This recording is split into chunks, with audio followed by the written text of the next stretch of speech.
Тема сегодняшнего нашего видеомоста Санкт-Петербург-Москва. Прописка, советский пережиток или оправданная необходимость. Напомню, что с 1 января 2011 года вступают новые правила регистрации граждан Российской Федерации.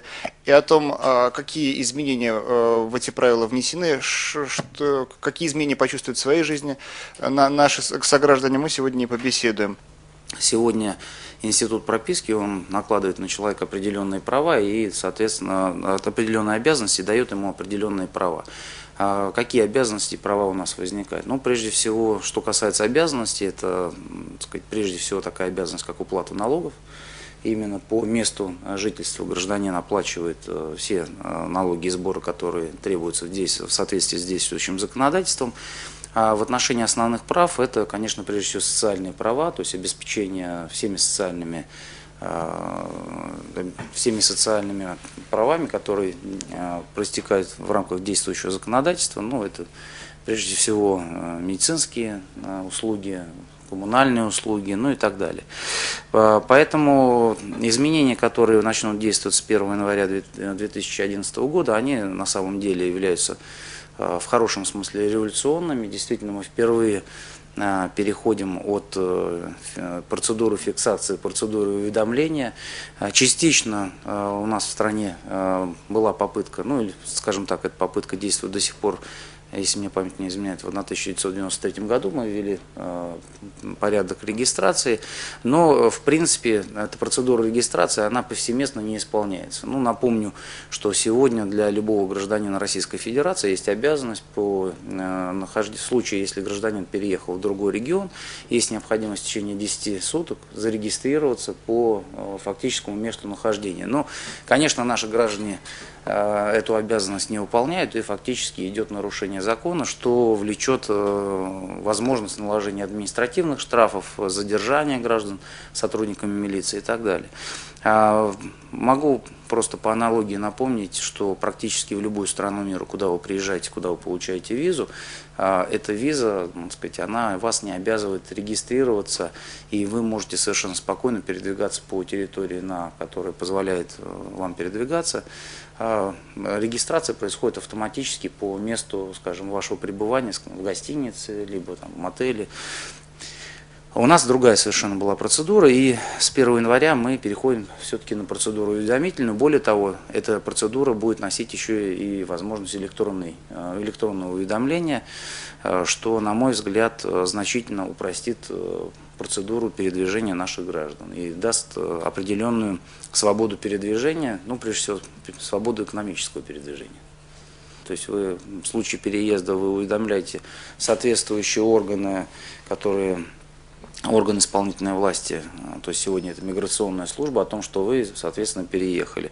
Более того, эта процедура предполагает, что вы в электронном виде будете получать, скажем, временную регистрацию. Для этого вам необходимо будет в электронном виде, опять же, сослаться на договор найма, который вы можете приложить, либо соответствующие его условия этого договора перечислить. И все отсюда вытекающие права и обязанности у вас возникают. То есть у нас сразу снимаются все вопросы передвижения наших граждан, когда они, скажем, приезжают из Владимирской области в Ленинградскую область, и когда, скажем, они заболевают, им эти услуги не предоставляются, потому что им говорят, что, извините, вы не житель Ленинградской области. Вот все эти проблемы, они будут, в общем-то, сняты, и даст возможность нашим гражданам совершенно спокойно передвигаться по стране и, соответственно, получать все социальные услуги, которые гарантированы государством. Мы приветствуем, безусловно, новые правила, поскольку они улучшают положение граждан. Вместе с тем, я считаю, что это просто первый шаг к реформированию института регистрации граждан в Российской Федерации, поскольку сам принцип закрепления людей по какому-то месту жительства является противоречащей духу Конституции, где зафиксировано, что любой гражданин Российской Федерации имеет право свободного выбора места жительства. И я думаю, что большинство людей, россиян сейчас, бывающих за пределами нашей страны, прекрасно понимают о том, что если пересек границу, например, Евросоюза, то ты можешь свободно передвигаться в любом направлении, в любую страну, в любой город, и никто ни разу не проверит твоих документов. А у нас же тот институт, который сейчас есть, несмотря на то, что он официально не называется пропиской, а называется постоянной и временной регистрацией, дает возможность для многих органов власти, прежде всего правоохранительных органов, так скажем, ущемлять права россиян. Это дает возможность правоохранительных органов просто-напросто подталкивать их к коррупции. Я знаю, что очень у многих московских милиционеров это основная статья личного дохода. Проверять людей на улице и брать с них деньги если, при отсутствии регистрации. И самое главное, это унижает людей. Люди, находящиеся в Москве, скажем, в Московской области, в Санкт-Петербурге, в других крупных городах, которые приехали сюда на работу, они вынуждены или находиться все время под страхом проверки документов и обходить представителей органов правопорядка, потому что они вызывают для них угрозу, или напросто просто покупать эту регистрацию, поскольку сделать ее законно в принципе можно, но для того, чтобы ее сделать, нужно потратить, мы считали, где-то по времени сутки минимум личного времени. А когда человек работает, когда человек занимается тем, что выживает в сложных для себя условиях, это очень и очень сложно. В связи с этим я считаю, что это просто первая мера, и нужно двигаться к тому, чтобы вообще отменять регистрацию на территории страны. Это, безусловно, с одной стороны, нормализует общественное настроение, а с другой стороны, будет играть на важную экономическую и социальную задачу, которая стоит в стране, это увеличить мобильность населения. У нас есть регионы с переизбытком населения, есть регионы, в которых не хватает людей, и в районах с переизбыточным населением очень многих держит факт прописки, факт вот этой постоянной регистрации для того, чтобы покинуть регион, где нет работы, и переехать в регион, где есть работа. Другое дело, что я думаю, что вы все слышали и читали в интернете о том, что вообще многие высказываются об отмене внутренних паспортов.